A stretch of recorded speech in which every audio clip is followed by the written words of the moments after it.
Falco Canine Academy. Happy St. Patrick's Day 2018.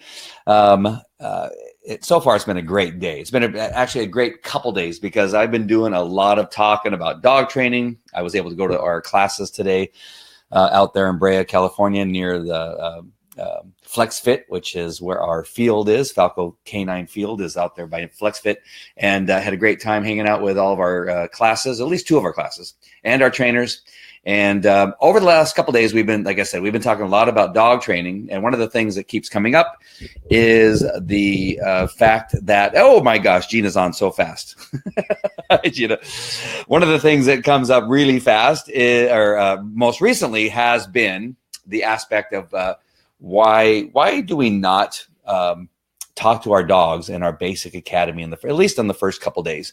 So I'm going to be addressing that today just for a brief moment, just before I start another show that I do, which is called Constance Cooking. And we're going to be cooking corned beef and cabbage today. So you're going to want to make sure and look for that just in Facebook to look up Constance Cooking. That's my daughter's Facebook page. And we do a cooking show today. So we'll be doing that. But let's get back to the dog training. One other thing that's important to know is that I've rescheduled the failed the Train the Dog Trainer webinar. Sorry, my daughter just came through and she's got something in her hand. I'm not sure what it is, but we've rescheduled the Train the Dog Trainer webinar, which we had a horrific fail about a week ago where nothing showed up. At least on my end, it showed everything was working perfectly, but for whatever reason today, or on that day when I launched the webinar, nobody could see anything. Now, if it was easy to use as Facebook Live, I would not had a problem, but I was using another program because I want to keep it private. We're going to need you to sign in and get there. So if you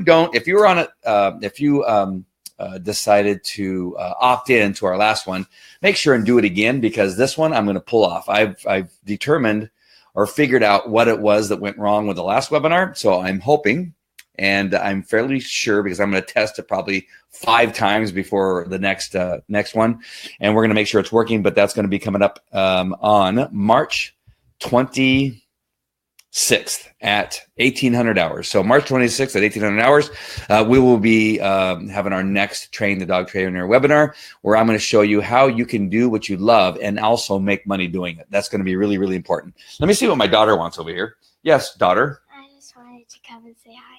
Oh, well, say hi. Hi. All right. I got this thing. All right. And so we're invited to something, apparently? No. Oh. We don't. Was it on our... Oh, it was left on our door? No. Oh.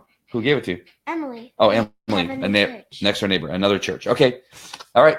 Go clean the kitchen like I told you. I'm waiting for Kelly. I just want to be in here. No, you can start cleaning the kitchen right now. Go. Bye. All right. So we're going to talk about really quickly why we don't talk to our dogs. Ray, go. He's rude, by the way. She said I was rude. Really? All right. So let me go ahead and take away the St. Patrick's Day little thing there. Let me put back up who I am. My name is Andy Falco Jimenez. I'm the owner of Falco Canine Academy. And for however many years I've been running the pet dog training stuff, we have been evolving and changing and bringing in new training techniques, new equipment, that kind of stuff. Really not a lot of stuff is new. It's just new to whether we've decided that it's going to be practical for us to use and whether or not it fits into our belief system and our way of training. One thing that hasn't changed that much over the years is the fact that we don't use verbal commands on the first 3 behaviors that we train. So that would be sit, and that would be heel, and then stay. Those first 3, we have for years told people that what we need for you is to not say the commands, that we are going to teach you that coming to a stop or standing still means that your dog should sit on your left-hand side, straight, facing forward or facing in the same direction as you, and be quiet and be still, right? So the first command that we teach is nonverbal. When you're standing still or you come to a stop, the dog is to understand that the stopping and standing still is the command for sitting at a heel, facing the same direction, being straight and in line with the handler, and being quiet and still. That is really, really important. So that's the very first thing we train. And it's so important that it is the entire first day of training. The entire first day of training is the fact that you need to stand still and stop, and your dog needs to be doing the same thing. But the dog must also be straight. The dog must be facing in the same direction as you, and the dog must be quiet. All right, so that's really, really important. I'm going to go through these, and then I'm going to tell you why it's so important. The following day, the following training day, and so we tell them to go home and practice this. Go out in your front yard, go on the sidewalk, and just stand there like a crazy person in front of your house and not move, and make sure that your dog is standing still, being quiet, facing in the same direction as you, and straight and not crooked, not sitting sideways, not looking down the sidewalk this direction if you're facing this direction. None of those things. The dog needs to be in line with your body and facing the same direction. So go home and practice that is what we tell people. And then we go ahead and then move on to the next day. The next day is 7 days later, back at our class. We then teach the heel command. The heel command non-verbally is that you lead with your left leg. Right? You begin to step out with your left leg. The moment you do that, the dog should begin to follow you. And then when you stop, what is the dog supposed to do? The dog is supposed to sit, be still, be quiet, be in line with your body and facing the same direction as you. We then tell you to move forward. The dog, you should move your left leg only first and then begin to walk. And then when you stop, the dog should sit, be quiet, be still, and facing in the same direction as you. That is the first two phases of our training. And it's very, very important. Some of you may be saying, well, that's really boring, right? That's not very exciting, but it's so darn important. And I'm going to come back to why that is so important. The next thing that we do is my dog doesn't like other dogs. How do you fix this? There's a joke there somewhere, Robin Phillips, but I'm not going to use it because there is actually a serious answer to that, possibly, and we'll be addressing that later. All right, so we'll be talking about that. Thank you, Robin. All right, so I'm going to go ahead and get rid of my name there. You've seen it long enough. The next thing we do, which again is nonverbal, is the dog is taught to stay when we leave or first start walking with our right foot first. So now we change it up. When we start to walk with our right foot, the dog understands that means he's supposed to stay. Now, in the beginning, of course, he does not. So we have to reinforce it with either a correction or placement or something like that. We begin to walk forward with our right leg. We don't say stay. We don't say stay. We don't put our hand in front of the dog's face. We don't do any of that stuff. We just begin to walk with our right foot. When the dog moves, we put the dog back into a sit, and we go back into our position. We begin to walk forward with our right foot. The dog begins to move. We put the dog back in the sit position, and pretty soon we're able to take that very first step with our right foot, and the dog learns that he must stay. Then we begin to walk with our left foot. The dog begins to heel. We then stop. The dog then sits and is still and quiet and facing the same direction as us. And then we leave with our right foot. The dog stays. And then we come back. We then move forward with our left foot. The dog begins to heel. And we repeat this. This is day 3. And these are the things that, again, people go home with that they are supposed to practice. So on the third day, you're finally going into 3 different behaviors. Your dog will learn to sit when you stop, and be still and be quiet and facing the same direction as you and in line with your body. When you leave with your left foot, the dog will begin to heel. When you stop, the dog will then go back to that sit position in the same manner as we discussed before. And then when you begin to leave with your right foot, the dog will learn to stay. And you'll take 1 or 2 steps. You'll turn and face your dog. You'll then come back to the heel position. Then you'll leave with your left foot, and your dog will begin to walk.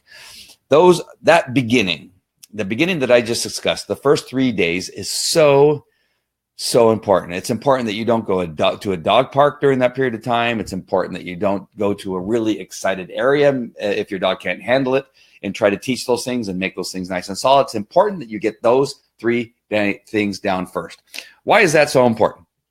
The reason, first of all, how I came up with this particular thing, because I don't know that anybody else that I know of has started any other class like ours in the same manner. Now, there's some copycats, probably. There's some trainers that have worked for me, started their own dog training course, and probably do something very similar.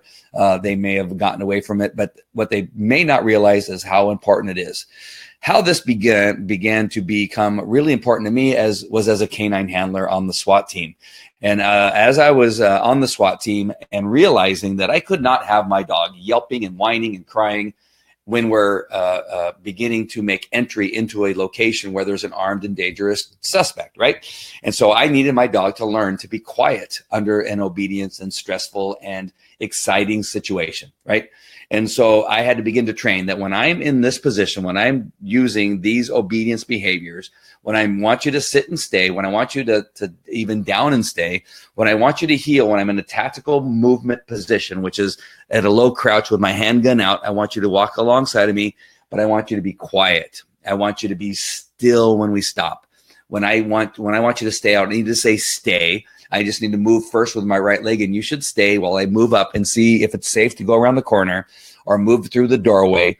And I began to learn that, you know what, my dog responded much quicker to this type of training, the nonverbal body language type training. This is body language. This isn't hand signals. This is body language, right? When I come to a stop with my body, the dog learns to sit and be still.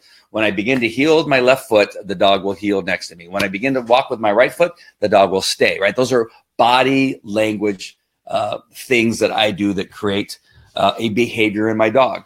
And what I began to learn is how quickly my dog began to respond, that he learned much faster and was much quicker when I used nonverbal communication than verbal.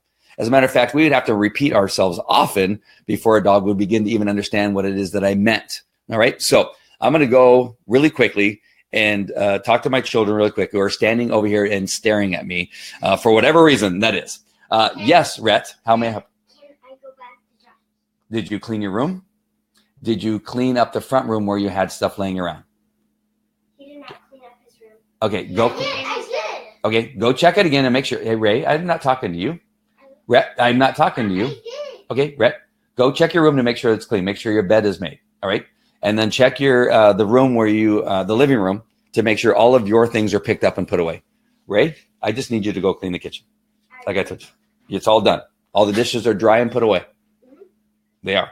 Yeah. All right, and your Kleenex and everything are picked up in the family room. Go check. Yes. Okay, go check and then come back. All right. This is what you get when you join Falco Canine Academy. If you don't know, I have 5 kids, and we have little rules and things that need to be done before we move on to the next thing. All right. So Corinder says, Andy, how you like the new Be Live features? I love them. There's so many good things. I'm going to get the scrolling stuff going here pretty shortly. So thank you for that. Long time no see. Yes, sir.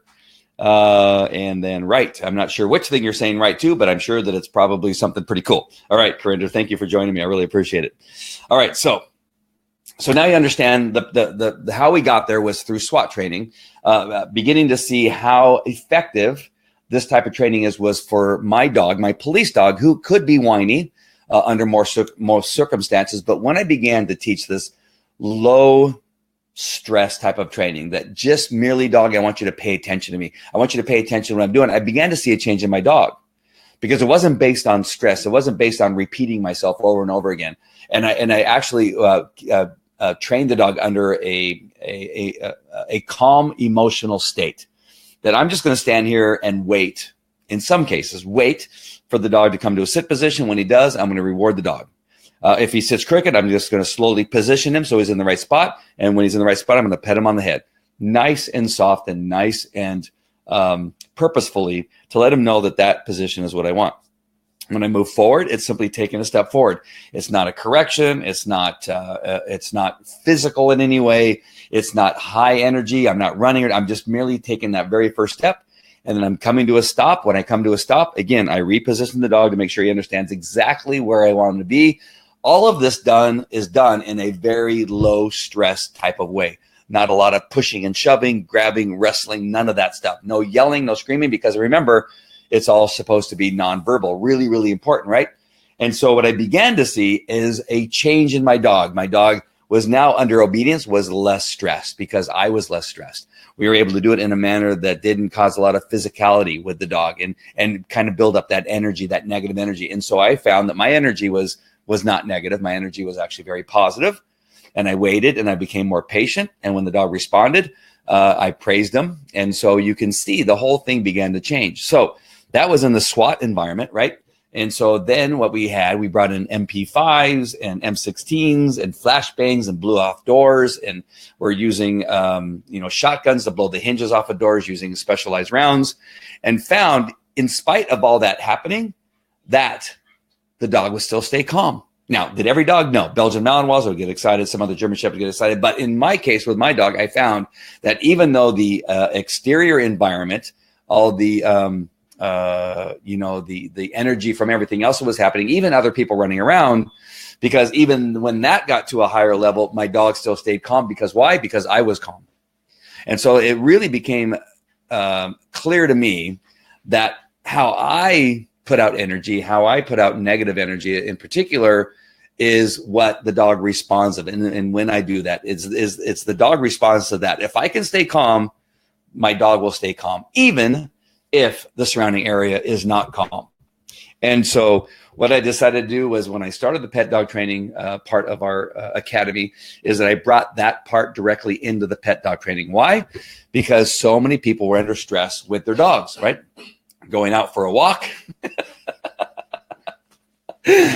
Yes. How may I help you, son? Come here. If you're gonna talk to me, you got to come on camera and say hi to everybody over there. So this is Rhett over here, and this is Vivi Ray. She's also the host on Constance Cooking, which again, many of you are going to come to, because we're cooking corned beef hash and cabbage later on for St. Patrick's Day. And I guess Yes, doing son. it solo. Can I go back to Josh? Is everything done like it's supposed to be? Okay. When I get done and I go out and look and it's not done, then you're going to have to come home and not go. And then, okay. As long as you're sure that everything's done. Okay. Give me 5. Okay. I love you. What's this thing? All right. Those are little things, little frames you can put around. You see, I can put this frame. There's all kinds of, Be Live has different frames you can put on for St. Patrick's Day celebration. Here's my favorite. All right. Can I try one? And then close one out. No. Okay. So now let's get to our dog training, our pet dog training. So under pet dog training can be extremely stressful for people, right? The reason you're there probably is because the dog chased after a cat while you're on a walk, or a child on a skateboard and nearly pulled you down on your face. Or when the UPS guy comes to your door, the dog wants to eat the UPS guy or the mailman. Or, the next door neighbor, the dog is trying to jump the fence and eat through the fence to get to the next door neighbor. And so all of those things cause stress. And in some cases, unless you're if you're a trained police officer, the things that used to stress us out when we go on calls, shootings, stabbings, people screaming and crying and yelling for help, it at one point was very stressful for us, but in actuality, later on, we become exciting and entertaining, right? And so, but for somebody that's like, oh my gosh, my dog is going to kill somebody, my dog's going to eat somebody, highly stressful situation. We begin to wrap the leash around our hands, and we begin to tie knots on our leash because we can't grip the leash because it hurts our hands to try to hold on to it. And we put our hand through the loop, and then we wrap it around our hand, right? And we walk with caution, right? And so all that stress that we feel is going down the leash to the dog, and our body language is telling the dog that we are fearful. How we pull back on the leash tells the dog we're afraid of what's about to come approach us, whether it's a skateboard or another dog. And all that becomes a very high stressful situation. So now we come into the pet dog scenario, and I say, you know what? I'm going to bring in the same training methods I trained our SWAT dogs for. And that is, the first command is a nonverbal. When we stop or sit, or stop or stand still, the dog is supposed to sit in a position, be quiet, facing the same position as us, and in line with our bodies, right? And in a complete sit and calm, right? When we move forward left foot calmly, the dog should heel with us. When we come to a stop, the dog should go back in that sit position, how I just described. And when I leave with my right foot, the dog should stay, right? And so by taking out all the words that we have been using as pet dog owners, not as police handlers, but as pet dog owners, was all the sit, sit, sit, sit, you stupid dog. Why aren't you sitting? Stop growling. Why are you growling? Why are you lunging? Why are you trying to bite the kids? And you're pulling the dog back. Instead of having all of that, it was simply, you know what I want you to do? I want you to stand still, and I just simply want you to get your dog into sit position. I don't want you talking to the dog. I don't want you repeating yourself to the dog. I don't want you yelling and screaming at the dog, which you've probably done, but you're not doing here because you're in front of a bunch of other people. Even if you say that you don't normally do that, I have a feeling that you might. Either way, what I want you to do is I want you to stand there, stand still, and all I want you to do, no matter how you do it, as long as it's not inhumane, I want you to get your dog in that seated position. And it began to work. Right? I began that very first day. You can have these dogs that come to the field wherever we're at, whether we were at Tri-City Park or Greenbrier Park or Falco Field there off of Berry Street, wherever it was. What I noticed is the dogs would come all barking, growling, snarling, lunging, all this stuff at the beginning of the hour. By the end of the hour, we had everybody in line in a very, very straight line, standing still with their dogs sitting next to them, facing the same direction as their handlers, and calm and quiet. Why? Because we took all the words out of it, all the yelling, screaming, dumb dog, calling him names, all those things. We took it all out because they weren't allowed to say sit. They weren't allowed to say all the other words. All I want you to do is stand still, put your dog in the sit. That's all I want you to do. And I said, I want you to do it in a manner that is, once the dog does it, you're gonna stop immediately. If the dog gets up, I just want you to simply put him back. That's all I want you to do. I don't want you to wrestle with him. I don't want you to beat him. I don't want you to kick him or knee him or anything like that. I just simply want your dog back in the seated position. I know those are all very harsh words, and I'm sure there's many of you that never have done that, but I know what happens behind closed doors. I know what happens when you get frustrated. It doesn't matter if you're a man or a woman. When your dog frustrates you and makes you angry, there's certain things that you get really physical with, right? But that's not what I wanted you to do here. If I could just simply get your dog in the seated position, what we began to see is a huge, huge change. The dogs began to stop growling at the dog next to them. The dog began to look up at the handler and go, wow, what are you doing? This is really different than what you've done before. I'm not sure what you're doing, but it's very strange. And if they did their homework, because we know a lot of people don't do their homework, right? Yes. Can I draw something? No. When they did their homework and did it well, during those 6 days that they were away from us until the next day, if they did their homework, by the time they came back, they had it down. They would come to a stop, the dog would sit. They come to a stop, the dog would sit. Without all the physicality, without the yelling and screaming. And people began to think, oh my gosh, I thought you were crazy. I never thought in a million years that my crazy animal would understand that when I come to a stop or when I'm standing still that he's supposed to sit. I never thought that would happen. And you begin to see this change in people that they would just walk around and go, oh, this is crazy. I thought I had to yell and scream at my dog. I thought I had to repeat myself. But no, they're standing still. The dog is sitting. The dog is quiet. Now you go on to the next phase. You begin to lead with your left foot. They're more eager the next time to begin with this next thing. Like, wow, if he can do this, this will be really exciting if he'll begin to heal when I move my left foot. And then when I stop, if he sits, right? And again, the next training session we would have, in the beginning, we wouldn't have great results.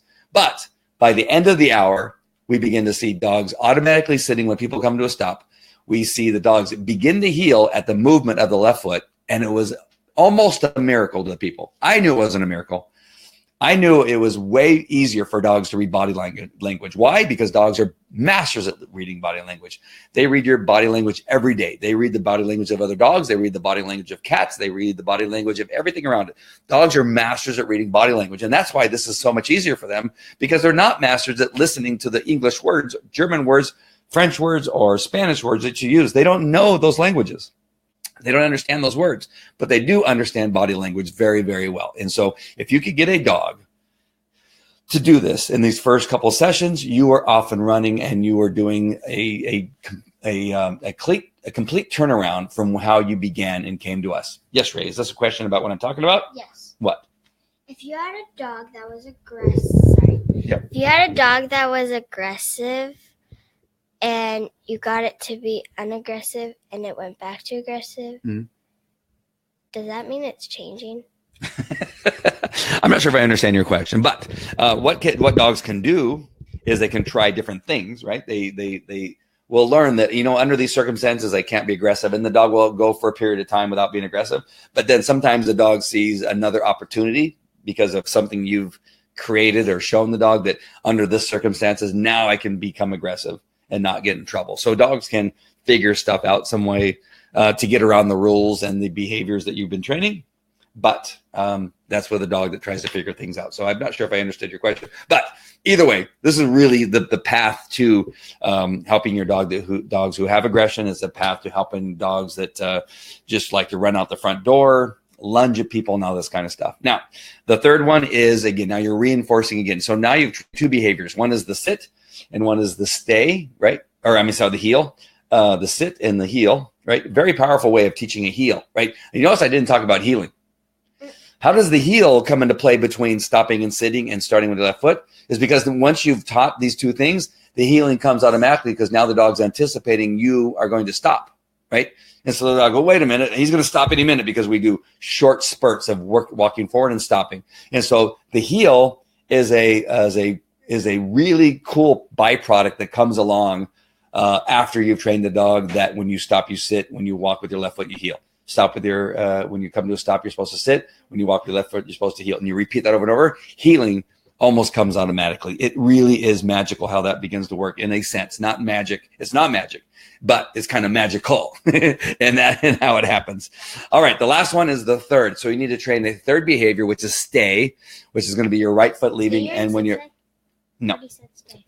When you leave with your right foot, the dog is going to stay. I prefaced and told him what we were going to talk about.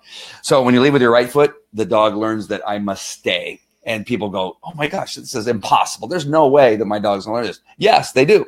If you are consistent, the stopping means sit. Walking with your left foot means heel. Starting with your right foot means stay. They will get it, and it will be fantastic. And it really rounds out the three things. This is not that much different than when you're using electronic collar and teaching a dog about electronic collar, that when the dog feels stimulation, it's supposed to come to your side in the beginning, right? So the dog can learn that. But then you need to teach the dog to stay, and then you need to teach the dog to go away. So there's three behaviors that a dog learns so that it doesn't believe that just that one thing means the stimulation means just to come back to you. We need the dog to do other things. So the same way here, that we need to teach the dog that you need to have the three different behaviors based on body language before we move on to the verbal. So now, if we were to talk about the human beings, of now what we've taught them is their dogs, and we've showed them that their dogs are great at reading their body language. So hopefully this will make them hyper aware of how their body language can influence the dog. And that's really a cool thing. If we can show them that stopping means sit, left foot means heel, right foot means stay, and show them, and actually they can see the proof that this actually is something that exists and works, then they'll go, oh my gosh, that's why my dog knows when I'm going to this certain place to get a treat. Or why my dog, when he's in the car, knows that we're going to the vet, and when he knows when we're going to the park, he knows the difference. Is because dogs are master, and it all begins to make sense. And so on the human standpoint, that aspect of them understanding how dogs learn and how dogs really pick up on body language and other things, and the verbal is probably one of the least things they learn, right? And so that is true. Now they do know your tone of voice. They know when you have a happy, rewarding voice as opposed to a punishing, angry voice. They do know that. But as far as behaviors goes, the reading of your body language under these three behaviors is huge for both the human being in understanding the dog, and the dog in understanding that he needs to pay attention to you a little bit more closely and not waiting for you to, get ready for a correction or reach in your pocket to get a treat. Because do you think a dog knows that when you're reaching into your pocket to get a treat? Do you think he knows that's coming? Yes. That becomes more of a command than anything else. That your hand is going into the pouch or your pocket to get a treat. He understands that means he's going to be rewarded for something. And then sometimes dogs will then perform the behavior based on you reaching into your pocket, not based on what it is they're supposed to be doing. So these three behaviors really set you up for success for many of those reasons. All right. And so the last thing is that, again, I'm just going to reinforce that it takes all the physicality, all the yelling and screaming that you've done to get a dog to perform, even just not eat somebody at the door or not bark at the door or whatever. All that usually involves a lot of yelling and screaming, a lot of physicality. And so this is completely different and changes the dynamic between you and your dog's relationship, because now the dog learns to read your body language and pay attention to you in a different way. And then you begin looking at the dog like, wow, he's smarter than I thought. He actually can do this, right? And then we move on to the next series of events, in which we can probably talk about it another time. So unless you have any questions about what it was we just talked about, I'm going to go ahead and end here because this is one of those things that have been, again, over the last couple of days, we've been talking about a lot, but it is one of those really important things that sets Falco Canine Academy apart from anybody else, because, again, I don't know anybody that starts this way. I'll even talk to some of our trainers that have come from different environments, and they go, well, this is not how we start. This is unusual. This is unique. But it has been successful for several years. We've been doing this probably since 1997, somewhere in there, when we began to introduce this to our pet dog training. And so it has been successful. It works. I've seen people that just go, man, that is the most amazing thing I've ever seen.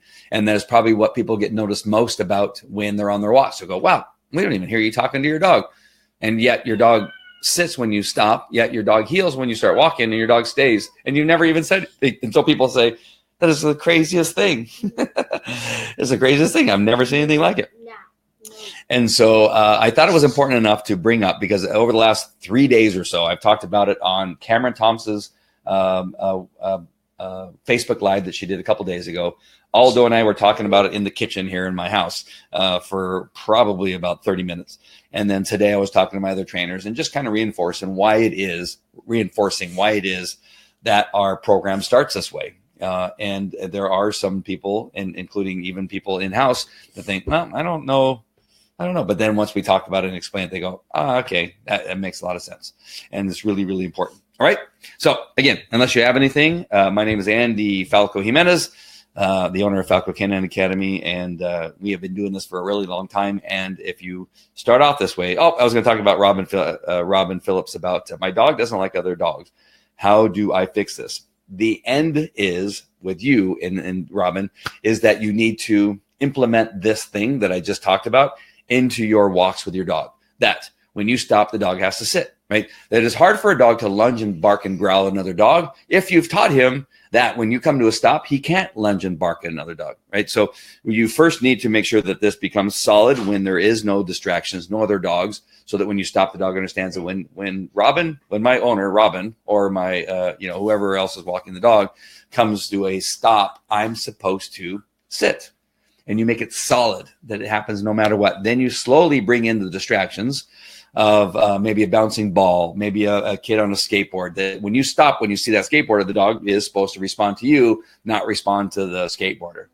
And then work up to other dogs. And the dog should be at a distance to start.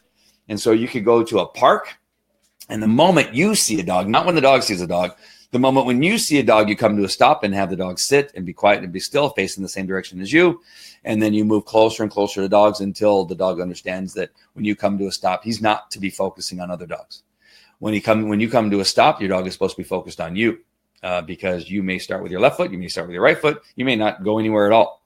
And as soon as the dog understands that the attention that he needs to be exhibiting, it needs to be on you, not the things that cause him to growl, snarl, lunge, bark. All right. So that is it. Like this, but you're scratching right now. All right. Then why are you holding him? All right. That is it. Happy St. Patrick's Day. We are going to prepare for Constance cooking. And for those of you that want to know how to cook corned beef in a pressure cooker, you're going to want to stay tuned to Constance Cooking. All right. Don't forget, March 26th, 1,800 hours. We'll be doing the web Train the Dog Trainer program. Look for the link so you can sign up and get registered for the event. I'm just giving you the dates now. I will put a registration page on Falco Canine Academy, Train the Dog Trainer, Healthy Dog Network, Falco Canine TV. I'll put it on all those, and you just click on it, put your name and email address, and we'll see you for the webinar on March 26th. 1,800 hours for Train the Dog Trainer program. 1,800 hours? Yeah. I don't understand what you mean about that. Oh, 6 p.m. Thank you for saying that.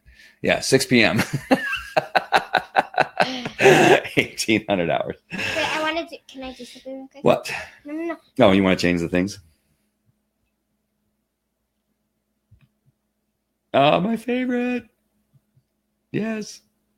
There's actually pot of gold. I want that pot of gold right there. Oh, there's more. Actually a beer right there. That's green beer. Why is there such thing as All green right. beer? Look, I got a green shirt on. Do you see that? Oh, It doesn't look green probably to you guys. It looks kind of blue, but it really is green. I don't know why it looks blue. It actually is green. Yeah, it looks blue on the screen. I actually did pinch him today. No. All right, that's it. We'll talk to you guys later. Thank you for watching. All right, hit the end. What's this thing first? There's no other screen, so it won't do anything for you. Hit end Okay. broadcast. Bye. Bye-bye. And Constance Cooking. And